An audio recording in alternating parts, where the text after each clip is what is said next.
Hello everyone, स्वागत है आपके अपने YouTube channel online GK GS classes में। आज का यह क्लास जो है क्लास 12th साइकोलॉजी के लिए है और क्लास का जो है ये 7वां पार्ट है, जिसमें हमने 61 से लेके 70 तक के प्रश्नों को बताया है। इससे पहले जो है लगभग हमने 60 प्रश्न बता दिए हैं। अगर आप नहीं देखे हैं, डिस्क्रिप्शन में साइकोलॉजी के प्लेलिस्ट का लिंक है, वहां से जाकर आप देख सकते हैं।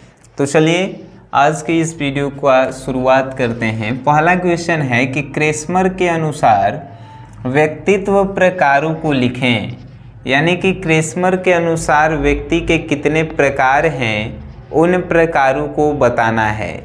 तो जो भी नोट्स बनाने वाले लोग हैं, एक बार जो है सुनेंगे, क्योंकि एक बार हम बोलेंगे किताबी लैंग्वेजेस, उसके बाद अपनी भाषा में जो है इसको समझाएंगे।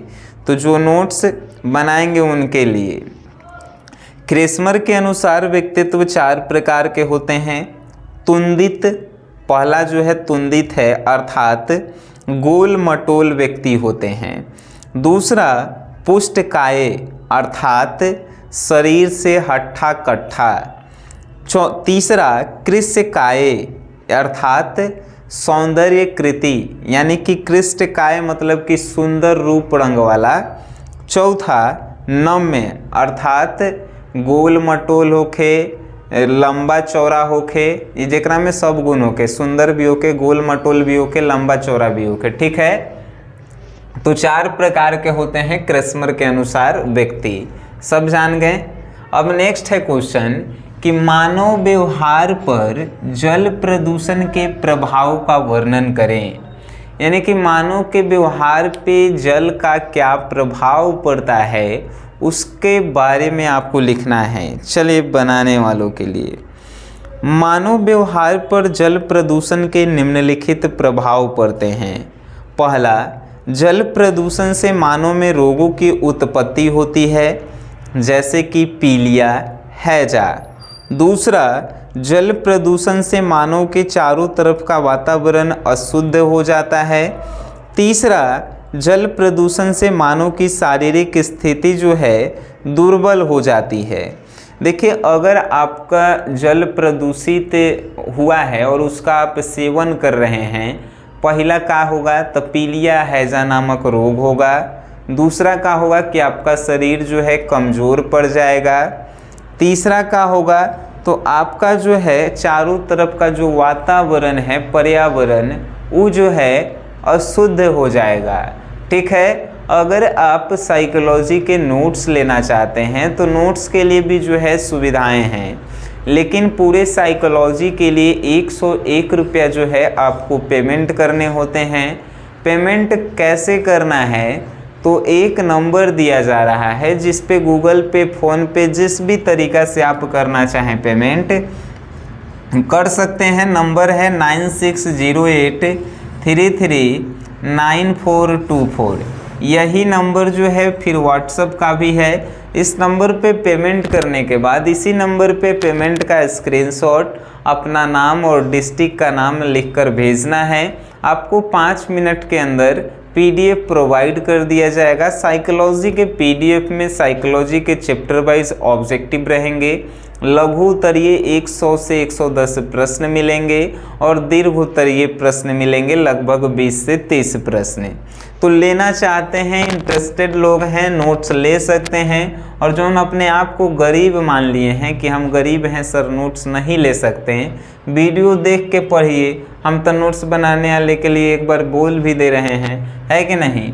चलिए 63 नंबर क्वेश्चन कि शील गुण से आप क्या समझते हैं। ये शील गुण होता क्या है। चलिए लिखने वाले लोग एक बार जो हैं इसको लिखेंगे। शील गुण से हम यह समझते हैं कि मानव के अंदर का एक ऐसा गुण जिससे मानव के व्यवहार में स्थिरता दिखाई दे तथा मानव के संगत रूप को व्यक्त करे, जैसे कि परोपकार, सच्चाई, ईमानदारी शील गुण के उदाहरण हैं। देखिए, शील गुण से हम लोग समझते हैं का ऐसे व्यक्ति नहीं जो दारू पी रहा है, गांजा पी रहा है, सिगरेट पी रहा है, झूठ बोल रहा है, चोरी कर रहा है, डकैती, ये सब में शील गुण नहीं है, 1% नहीं है।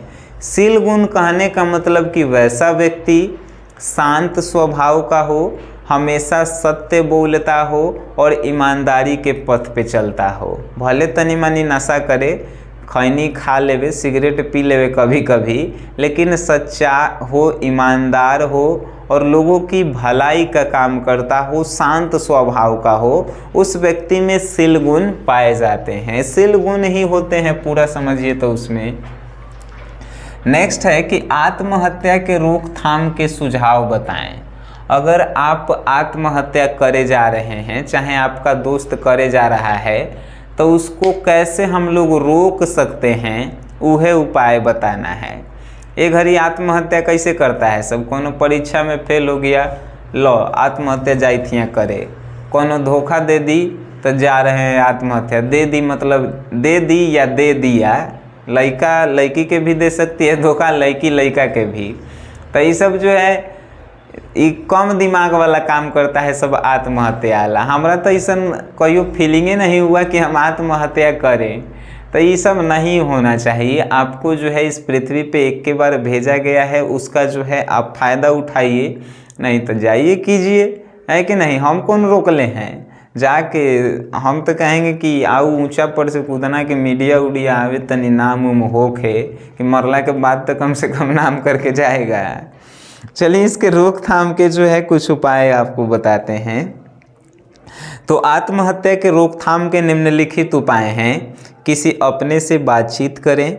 दूसरा, किसी बेहतर माहौल में रहें और लोगों की बातें सुनें और समझें। तीसरा, अपनी चिंता की बातों को किसी अपनों से साझा करें। देखिए, आत्महत्या रोकने का सबसे अच्छा उपाय अपनी माता पिता से बातचीत कीजिए और उनको सब समस्याएं बताइए। अगर कभी भी हम भी जो है डिप्रेस होते हैं, डिप्रेशन में जाते हैं, तो हम अपनी माँ के साथ जो है रियल में बातचीत करते हैं। जैसे एक बच्चा गोदी में बैठ के कैसे बात करता है, वैसे ही हम बात करते हैं। ऐसा थोड़ी है कि हम बड़का एकदम एथी हैं कि हम कोई डिमोटिवेट नहीं होते होंगे, हम भी होते हैं।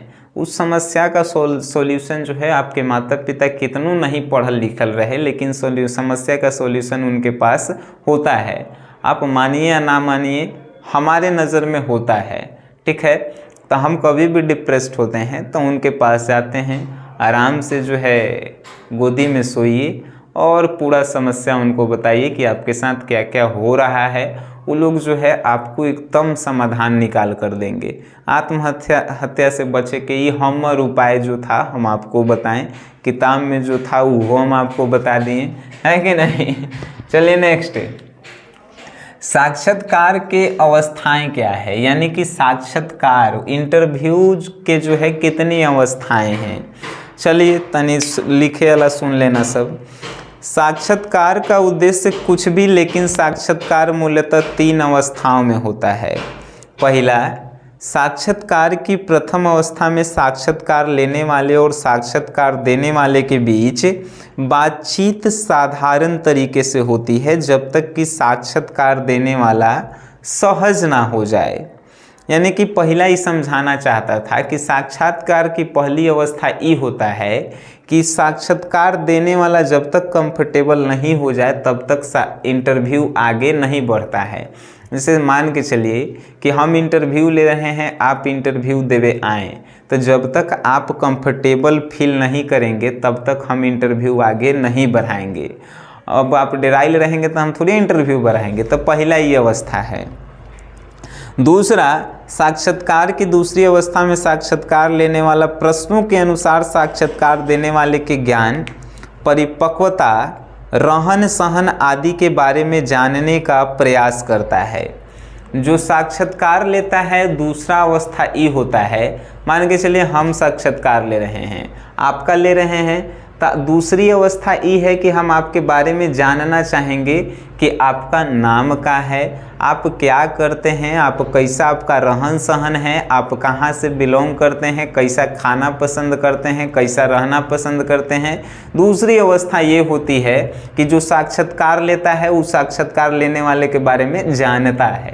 यानी आपका इंटरव्यू हम ले रहे हैं तो आपके बारे में हमको ये सब मालूम होनी चाहिए।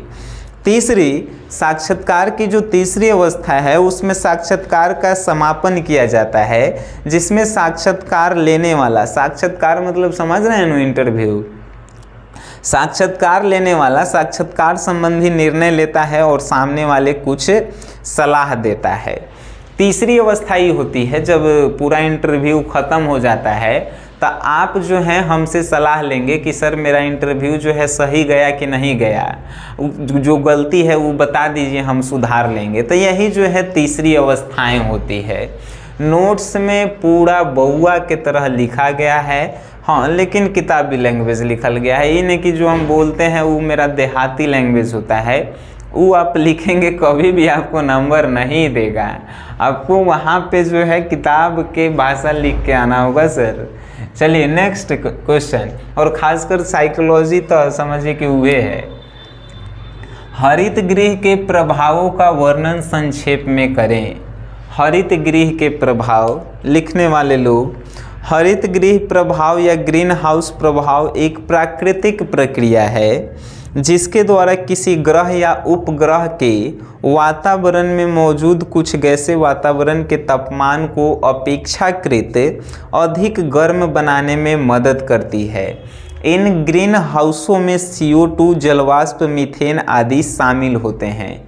देखिए कभी कभी आप देखे होंगे कि खेत बधार में जो है एकदम हरियर कपड़ा से जो है तोप के एकदम खेत के, और उसमें जो है फसल फूल जो भी उगा रहा है तो एकदम हरियर कपड़ा से तोपले है। जानते हैं का है? ओकरे कहल जाता है हरित गृह। का होता है कि जब सूर्य की प्रकाश आती है तो वो जो है हरित गृह से जो है अंदर चला जाता है, अंदर चल जाता है तो फसल को जो है धूप वूप मिलता है, लेकिन वो बाहर नहीं निकल पाता है। जब बाहर नहीं निकल पाता है तो रात में जब पेड़ पौधों को ठंडा लगता है तो वही गर्मी स्टोर जो रहता है वो पेड़ पौधा को गर्म महसूस करवाता है। तो हरित गृह प्रभाव जो है ये होता है। बायोलॉजी में इसके बारे में विशेष रूप से पढ़ना है, लेकिन आप बायोलॉजी के तो स्टूडेंट हैं नहीं, साइकोलॉजी के हैं, है कि नहीं। चलिए नेक्स्ट है कि समूह के कार्यों का वर्णन करें कि समूह के क्या कार्य होते हैं। समूह के निम्नलिखित कार्य होते हैं। पहला, यह व्यक्तियों का एक समूह है जिसका कार्य समूह के सभी व्यक्तियों को संतुष्टि करना है। दूसरा, समूह का कार्य समूह द्वारा निर्धारित लक्ष्य प्राप्ति करना है। और तीसरा, समूह का कार्य सामाजिक विकास करना आदि। चलिए इसको समझते हैं। मान के चलिए कि हम लोगों का जो है 5 लोगों का एक ग्रुप है। अब 5 लोगों का लक्ष्य काहे होगा? हम लोग ग्रुप बनाए काहे? बनाए होंगे किसी चीज़ को जो है काम, किसी चीज़ को पाने के लिए। जैसे ग्रुप 5 लोगों के ग्रुप आज हम काहे बनाए? 2023 परीक्षा पास करने के लिए, अच्छा मार्क्स से पास करने के लिए, आप हमसे गाइडेंस लेने के लिए हमको ग्रुप में रखे हैं। तो ये सब जो है ग्रुप का लक्ष्य होता है। ग्रुप जिसका हिंदी समूह होता है ना सर, तो ये सब ग्रुप का लक्ष्य है।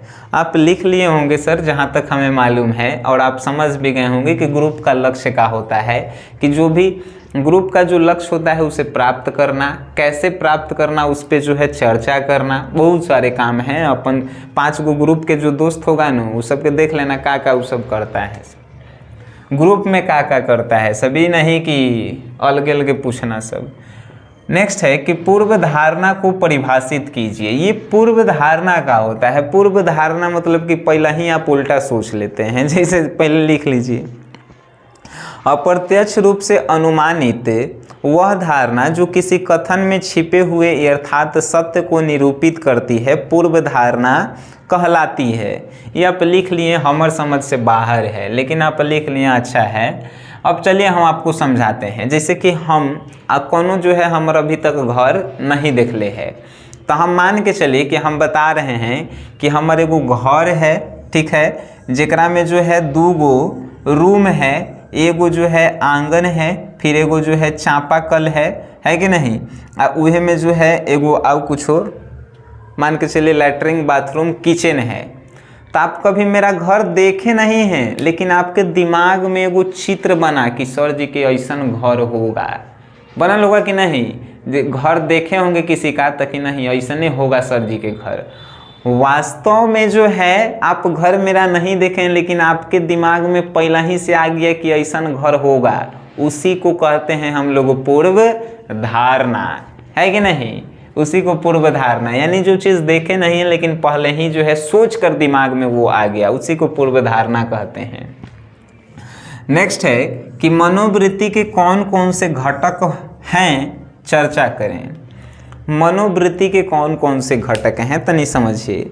मनोवृत्ति के निम्नलिखित बुनियादी घटक हैं भावनात्मक, सूचनात्मक और व्यवहारिक। देखिए मनोवृत्ति का होता है यानी कि सोचने की क्षमताएं को हम लोग कह सकते हैं मनोवृत्ति।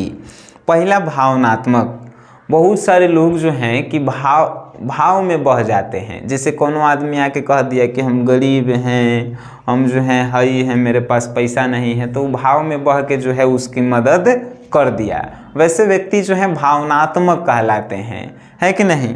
दूसरा है सूचनात्मक। सूचनात्मक कहे का मतलब कि कहीं से उसको कुछ सूचना मिलता है, अब फुर देकर उठ के चल जाता है। जैसे कि कोनो कोनो व्यक्ति के देखे होंगे, खाली ओकरा कान में चल जाए कि फलानवा के एक्सीडेंट हो गया, तो कुछो सूतल रहे, उठल रहे, खाइत रहे, पियत रहे, तुरंत उठ के जाएगा, तो वो सूचनात्मक होगा।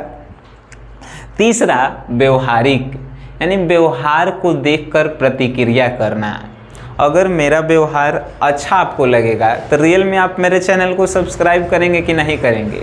तो ये जो है मनोवृत्ति का तीसरा जो है व्यवहारिक है। काची तीसरा है तो वही जो है ये कौन कौन से घटक हैं, तो घटक नंबर ये तीसरा है, ठीक है ना सर।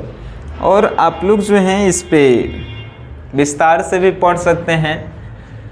नेक्स्ट है कि प्राथमिक समूह की विशेषताओं का वर्णन करें। प्राथमिक समूह की विशेषताएं क्या होती है।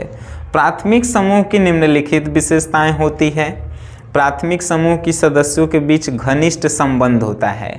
देखिए पीछे में हम लोग पढ़े हैं कि द्वितीयक समूह के यानी कि बहिर्मुखी लोग होते हैं, और प्राथमिक समूह मतलब कि अंतर्मुखी लोग, ठीक है। तो बहिर्मुखी पिछले वाले वीडियो में आप देखे होंगे, अंतर्मुखी इसमें देख लीजिए। तो अंतर्मुखी यानी कि ये प्राथमिक समूह के सदस्यों के बीच घनिष्ठ संबंध होता है। प्राथमिक समूह के सदस्य उत्साहपूर्ण से भरे होते हैं। इस समूह के व्यक्ति अंतर्मुखी होते हैं। देखिए अंतर्मुखी कहे का मतलब कि बाहरी दुनिया से कोनो मतलब नहीं, अपने आप में वो व्यक्ति जो खुश है उसी को अंतर्मुखी कहते हैं।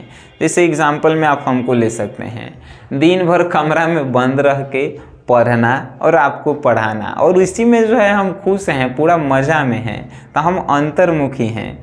लेकिन कोनो के अगर हमारा जगह रख देवल जाए तो नहीं रहेगा, और बाहर उसको मन लग रहा है, बाहर घूमे फिरे में ही उसको मन लग रहा है, तो वो कहलाएगा बहिर्मुखी, ठीक है। अब बताइए ये साइकोलॉजी कितना आसान है, आप झूठो मुट्ठो के इसको जो है भारी बनैले हैं, है कि नहीं। दुनिया के सबसे आसान सब्जेक्ट में सबसे ऊपर पे कर नंबर है, सबसे आसान में साइकोलॉजी के, है कि नहीं।